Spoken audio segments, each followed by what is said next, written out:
یہ ایک عجیب قسم کا مسئلہ ہوتا ہے کہ شوہر کو بیوی پر کئی اعتبار سے شک ہوتا ہے۔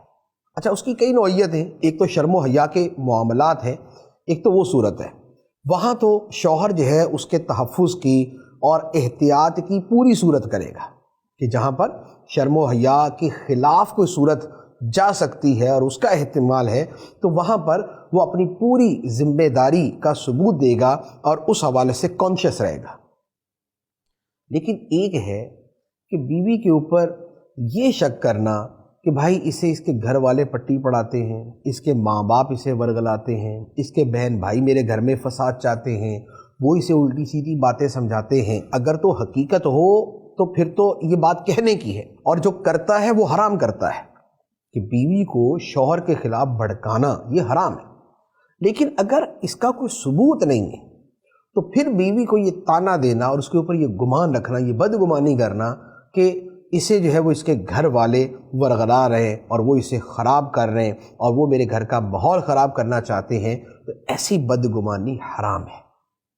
قرآن مجید کی آیت مبارکہ عرض کرتا ہوں، اللہ تعالیٰ نے ارشاد فرمایا، یا ایھا الذین آمنوا اجتنبوا کثیرا من الظن ان بعض الظن اثم۔ فرمایا اے ایمان والو، بہت زیادہ گمان کرنے سے بچا کرو، بہت زیادہ گمان کرنے سے بچا کرو۔ بے شک کچھ گمان گناہ ہوتے ہیں کہ جب بندہ اپنی دل و دماغ میں ایک مرتبہ بدگمانی بٹھا لیتا ہے تو ہوتا یہ ہے کہ پھر کچھ بھی ہوگا اس کا دماغ بدگمانی کی طرف جائے گا۔ بزرگان دین نے فرمایا ہے، فرمایا انما ینشأ الظن الخبیث من القلب الخبیث۔ فرمایا کہ یہ جو برے گمان ہوتے ہیں یہ برے دل سے نکلتے ہیں، یعنی کہ اصل پرابلم کیا ہے کہ دل خراب ہے، دل خبیث ہے، اس سے خبیث گمان نکلتا ہے۔ تو لہٰذا بدگمانیوں میں پڑنا نہیں چاہیے۔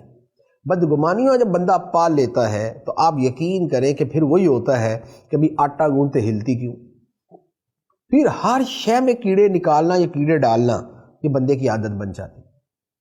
ہر شے کے اندر اسے شک ہوتا ہے کہ یہ ایسا کیا تو پتہ نہیں اس لیے کیا ہوگا، یہ ویسا کیا تو پتہ نہیں اس لیے کیا ہوگا۔ تو یہ بدگمانیاں جو ہیں یہ خود انسان کے اپنے سکون کو تباہ کر دیتی ہے، یہ اس کی اپنی زندگی کو اجیرن بنا دیتی ہے، یہ اس کے اپنے ذہنی سکون کو برباد کر دیتی ہے۔ تو لہذا اس کا آسان طریقہ یہ ہے کہ بھئی آپ آخری حد تک حسن ظن سے کام لیں، آپ اچھا گمان رکھیں۔ آپ یہ نہ سمجھیں کہ کوئی شخص اپنی بیٹی کا گھر تباہ کرنا چاہتا ہے، یا کوئی بھائی اپنی بہن کا گھر تباہ کرنا چاہتا ہے، یا بہنیں اپنی دوسری بہن کا گھر تباہ کرنا چاہتی، ایسا نہیں ہوتا۔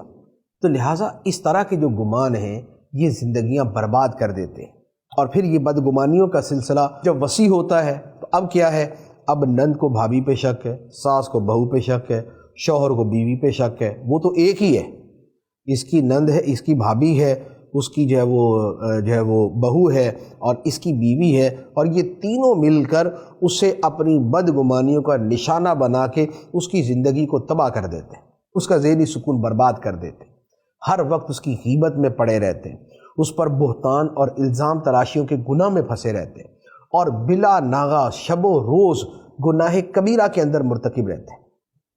تو کیا فائدہ ہوا کہ ایک طرف اللہ کی بارگاہ میں عذاب کے مستحق ہوئے کہ اس کے اوپر بدگمانی کی، دوسرا اس پہ طعن و تشنیع کی، اس کی دل آزاری کی، اس کا دل دکھایا، یہ دوسرا کبیرہ گناہ۔ تیسرا یہ ہے کہ اگر الزام تراشی کی اور وہ غلط ہے، یہ بہتان ہے، یہ تیسرا کبیرہ گناہ۔ تو غیبت گناہ کبیرہ، بہتان گناہ کبیرہ، دل آزاری گناہ کبیرہ۔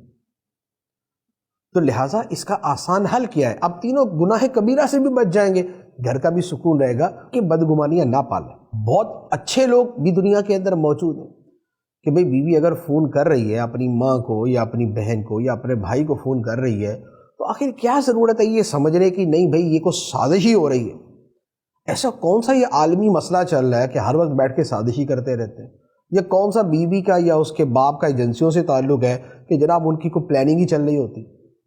تو ایسا ہوتا نہیں، ہوتا یہ ہے کہ ہمارے اپنی سوچ کے اندر کہیں کجی ہوتی، ہمارے اپنی سوچ کے اندر کہیں پرابلم ہوتی، اور اس کا نتیجہ اپنا سکون کی بربادی بیوی کے سکون کی بربادی اور گھروں کی تباہی ہوتی۔ تو اگر اپنا ذہن ہی صاف کر لیں اور ذہن کو پاکیزہ رکھیں اور صاف ستھرا رکھیں اور قلب خبیث سے اپنے آپ کو بچائیں اور ظن خبیث سے بھی خود کو دور رکھیں، تو آپ کا گھر بھی سنورا رہے گا، سدھرا رہے گا، آپ کی دنیا بھی بنے گی، آپ کی آخرت بھی بن جائے گی۔